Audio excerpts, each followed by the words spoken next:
जी हां, अब तो संपूर्ण यूक्रेन पर कब्जे की प्लानिंग के साथ आगे बढ़ रहे हैं पुतिन। रूस और यूक्रेन के बीच जारी युद्ध अब और भी विध्वंसक होता जा रहा है। दोनों देश एक दूसरे के शहरों को दहला रहे हैं। पुतिन और उनकी सेना ने राजधानी कीव समेत पूरे यूक्रेन में भीषण हमले कर अपनी मंशा, अपना मोटिव साफ कर दिया है कि अब पुतिन यूक्रेन पर ऑपरेशन 365 चलाएंगे। यानी बात सिर्फ कुछ शहरों तक नहीं बल्कि पूरे यूक्रेन पर कब्जे से ही बनेगी। कीव में रूसी सेना ने पिछले 24 घंटों से जबरदस्त तबाही मचाई है, तो यूक्रेन का पलटवार भी शुरू हो गया है। जी हां, यूक्रेनी फोर्स ने भी रूस की राजधानी मॉस्को पर ड्रोन से हमले तेज कर दिए हैं। वहीं रूस के खिलाफ नेटो भी अब बड़ी तैयारी में जुटा हुआ है। इटली अब एस्टोनिया में एयर डिफेंस सिस्टम तैनात करेगा। तो क्या रूस यूक्रेन युद्ध कुछ नया होने वाला है, कुछ बड़ा होने वाला है? आगे होगी इसी पर बात। जी हां, शुरुआत अहम खबर के साथ कर रहे हैं। कीव पर रूस का अब तक का सबसे बड़ा अटैक हुआ है। गेरानियम 2 ड्रोन से रूस ने बड़ा हमला किया। एटम प्लांट और एयरपोर्ट फ्यूल टैंक को बनाया है निशाना। कीव पर हुआ यह सबसे बड़ा हमला था, जिसकी तस्वीरें इस वक्त आपके सामने हैं। गेरानियम 2 ड्रोन का रूस ने इस ताजा हमले में इस्तेमाल किया है और एटम प्लांट और एयरपोर्ट फ्यूल टैंक को इस हमले में बनाया गया है निशाना।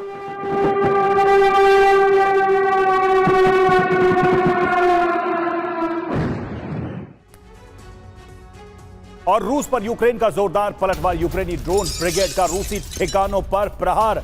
कुर्स्क में यूक्रेनी ड्रोन ने मचाया कहर। रूसी सैन्य ठिकानों को किया ध्वस्त।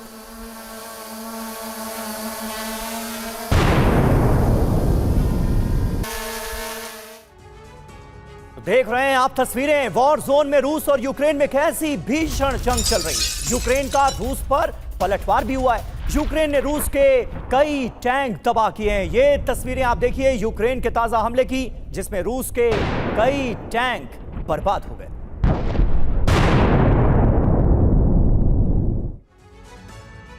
वहीं कुर्स्क में यूक्रेन का जोरदार हमला। यूक्रेनी ड्रोन ने रूसी टैंक को ध्वस्त किया। हमले में रूस को भारी नुकसान।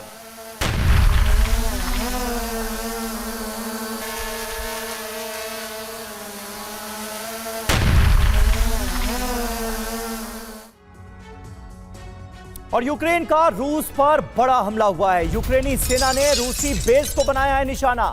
हमले में रूसी सेना का बेस हो गया तबाह। ये देखिए तस्वीरें।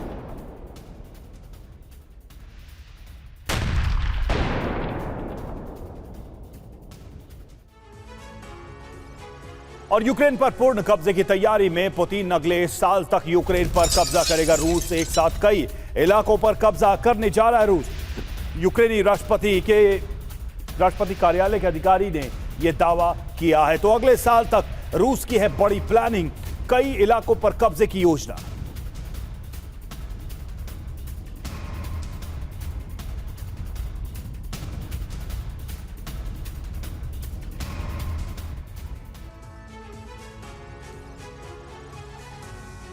तो देखिए यूक्रेन पर संपूर्ण कब्जे की तैयारी में है रशिया। खबर क्या है? ज़ेलेंस्की के दफ्तर के अधिकारी कर्नल पाव्लो का बड़ा दावा इसे लेकर सामने आया है।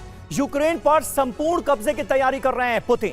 अगले साल तक यूक्रेन के कई हिस्सों पर कब्जे की तैयारी है। निप्रोपेट्रोवस्क, सुमी, खार्किव में कब्जे के करीब पहुंच गई है रूसी सेना। डोनेस्क, लुहांस्क, ज़ेपोरिजिया, खेरसोन में पहले से ही रूसी कब्जा है।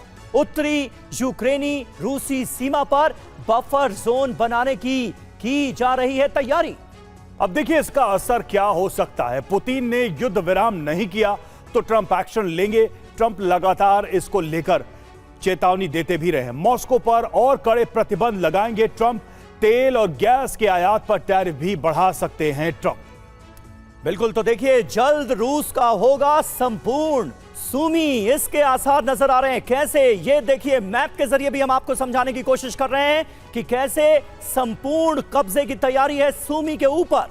ये देखिए यूक्रेन का ये पूरा इलाका 154.4 स्क्वायर किलोमीटर पर कब्जे की तैयारी की जा रही है और रूस ने इसके लिए 50,000 जवानों को डिप्लॉय किया है। सुमी से 20 किलोमीटर दूर ये बड़ी तैनाती सीधे तौर पर बता रही है कि सुमी को लेकर रूस के इरादे क्या हैं। हमारे साथ इस वक्त तमाम खास मेहमान मौजूद हैं। मेजर जनरल अश्विनी सिवाच हमारे साथ हैं, air vice marshal Sanjay Bhatnagar हमें ज्वाइन कर चुके हैं, कैप्टन श्याम कुमार हमारे साथ मौजूद हैं और हमारे सहयोगी मनीष झा भी इस वक्त हमारे साथ हैं। लेकिन सबसे पहले सिवाच साहब, सूमी ही क्यों?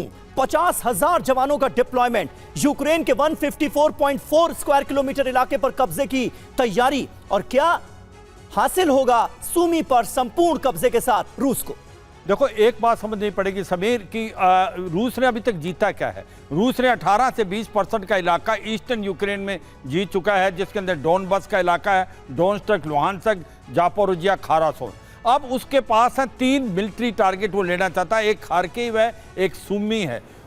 सूमी क्यों है? 2 बातें हैं इसकी। एक तो ये बहुत बड़ा कम्युनिकेशन सेंटर है, लॉजिस्टिक हब सेंटर है। अगर सूमी को कहते हैं गेटवे टू सेंट्रल यूक्रेन, अगर सूमी को ले लेता है तो बहुत आसान होगा उसको ग्राउंड ऑपरेशन करना, सेंट्रल यूक्रेन में करना। तो इसीलिए मुझे लगता है सूमी एक प्रकार से स्ट्रेटेजिकली बहुत इंपॉर्टेंट है, यूक्रेन के लिए भी और रूस के लिए। यूक्रेन भी अपनी पूरी जोर लगा देगा कि वो नहीं छोड़े, मगर रूस इसीलिए आपने क्वेश्चन बड़ा अच्छा पूछा था कि 50,000 सैनिक के साथ उसके बाद वो ड्रोन्स का इस्तेमाल, मिसाइल, रॉकेट, ऐसी क्या चीज है सूमी में। Sumy is a gateway to the central Ukraine. अगर सूमी गिर गया तो फिर आप देखेंगे कि उसके लिए बहुत आसान हो जाएगा सेंट्रल यूक्रेन में जाना, और ये आर पार की लड़ाई है। मैं एक चीज ये बताने की कोशिश करूंगा कि ये नहीं सोचना चाहिए कि अब रूस जो है एक प्रकार से हावी हो रहा है, क्योंकि कहीं ना कहीं यूक्रेन को भी नए ड्रोन मिल रहे हैं यूरोप से। अमेरिका कम सपोर्ट दे रहा है, मगर पलटवार यूक्रेन पलटवार, यानी रूस अगर बड़ी तैयारियां कर रहा है, संपूर्ण यूक्रेन पर कब्जे की तैयारियां हो रही हैं, तो यूक्रेन और बाकी जो नेटो देश हैं वो भी चुप नहीं बैठे।